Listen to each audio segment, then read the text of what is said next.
నేను శాసనం ద్వారా నిర్మితమైన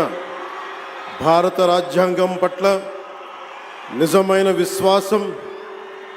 విధేయత చూపుతానని, భారతదేశ సార్వభౌమాధికారాన్ని, సమగ్రతని కాపాడుతానని ఆంధ్రప్రదేశ్ రాష్ట్ర మంత్రిగా నా కర్తవ్యాలను శ్రద్ధతో, అంతఃకరణ శుద్ధితో నిర్వహిస్తానని, భయం కానీ, పక్షపాతం కానీ, రాగద్వేషాలు కానీ లేకుండా రాజ్యాంగాన్ని, శాసనాలని అనుసరించి ప్రజలందరికీ న్యాయం చేకూరుస్తానని దైవ సాక్షిగా ప్రమాణం చేస్తున్నాను. నేను కొణిదెల పవన్ కళ్యాణ్ అనే నేను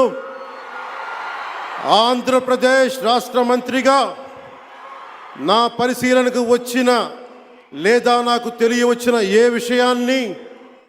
నా కర్తవ్యాలను సక్రమంగా నిర్వహించేందుకు అవసరమైన మేరకు తప్ప ప్రత్యక్షంగా కానీ పరోక్షంగా కానీ ఏ వ్యక్తికి లేదా వ్యక్తులకి తెలియపరచనని లేదా వెల్లడించనని దైవ సాక్షిగా ప్రమాణం చేస్తున్నాను.